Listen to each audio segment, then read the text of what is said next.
So Kannada ಭಾಷೆಯಲ್ಲಿ ಗಾದೆ ಮಾತುಗಳ ವಿಸ್ತರಣೆ ಅಂತಕ್ಕಂಥ ಒಂದು ಪ್ರಶ್ನೆ ಇರ್ತದೆ.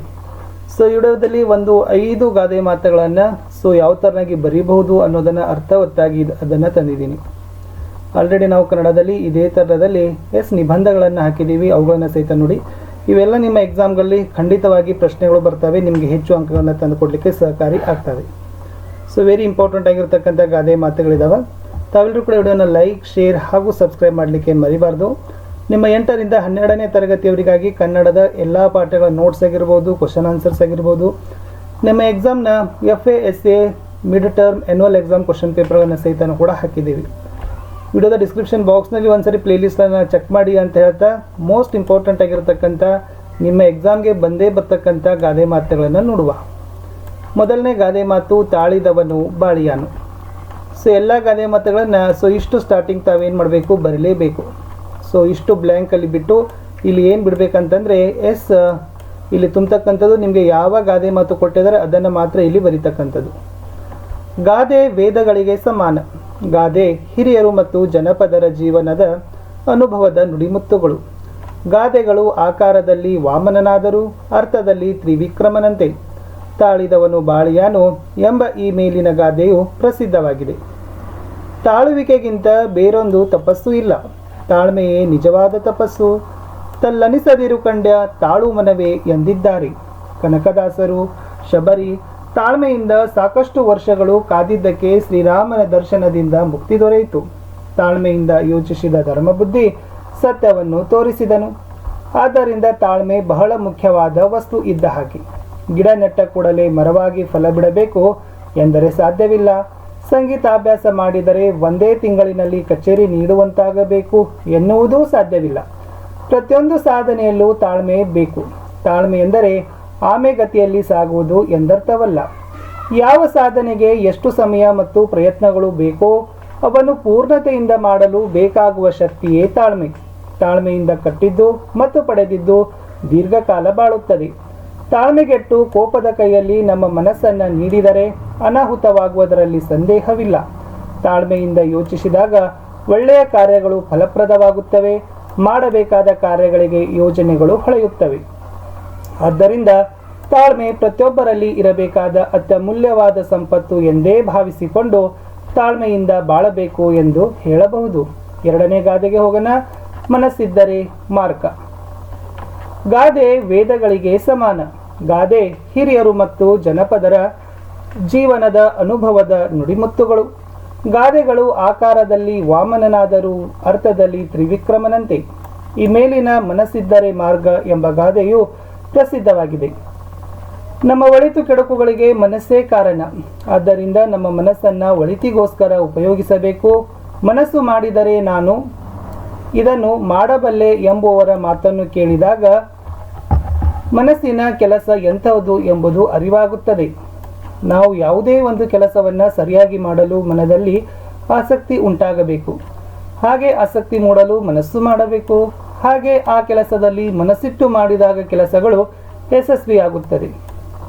ಡಾಕ್ಟರ್ ರಾಜ್ಕುಮಾರ್ ಅವರ ಹಾಡು, ಕೈಲಾಗದು ಎಂದು ಕೈಕಟ್ಟಿ ಕುಳಿತರೆ ಸಾಗದು ಕೆಲಸವು ಮುಂದೆ, ಮನಸ್ಸೊಂದಿದ್ದರೆ ಮಾರ್ಗವು ಉಂಟು ಕಚ್ಚದೆ ಇರಬೇಕೆಂದು ಎಂದು ಹೇಳಿರುವುದು ಗಮನಿಸಬಹುದು.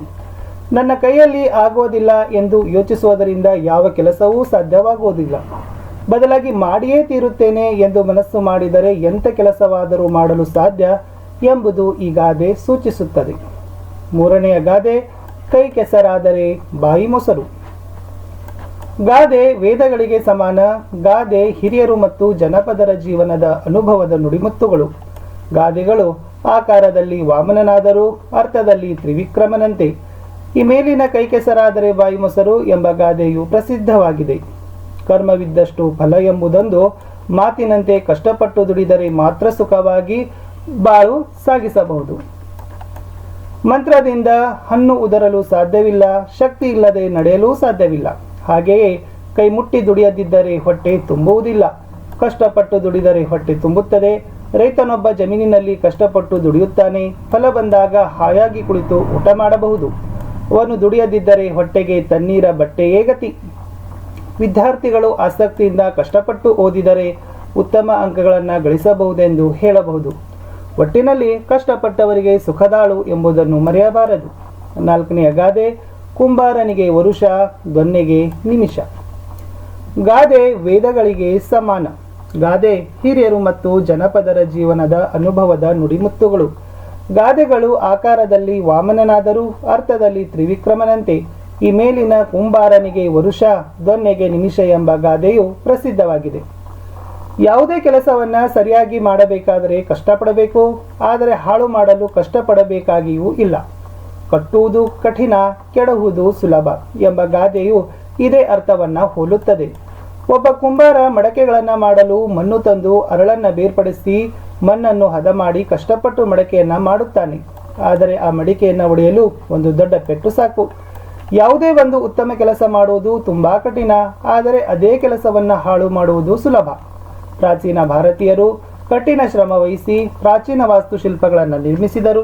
ಆದರೆ ವಿದೇಶಿಯರು ಒಂದು ಕ್ಷಣ ಮಾತ್ರದಲ್ಲಿ ವಾಸ್ತುಶಿಲ್ಪಗಳನ್ನು ಕೆಡವಿ ಹಾಕಿದರು. ಹಾಗೆಯೇ ಮನುಷ್ಯ ತನ್ನ ಉತ್ತಮವಾದ ಜೀವನದ ಭವಿಷ್ಯವನ್ನ, ವ್ಯಕ್ತಿತ್ವವನ್ನ ನಿರ್ಮಿಸಿಕೊಳ್ಳಲು ಜೀವನವೆಲ್ಲ ಕಷ್ಟಪಡಬೇಕು. ಆದರೆ ವ್ಯಕ್ತಿತ್ವ ಹಾಳು ಮಾಡಿಕೊಳ್ಳುವುದಕ್ಕೆ ಒಂದರ ಗಳಿಗೆ ಸಾಕು. ಒಂದು ಕೊಡ ಹಾಲು ಕೆಡಲು ತೊಟ್ಟು ಹುಳಿ ಸಾಕಲ್ಲವೇ? ಆದ್ದರಿಂದ ಮಾನವ ತನ್ನ ಘನತೆಯನ್ನರಿತು ಕಾರ್ಯನಿರ್ವಹಿಸಬೇಕು ಎಂಬುದನ್ನು ಪ್ರಸ್ತುತ ಗಾದೆಯು ತಿಳಿಸುತ್ತದೆ.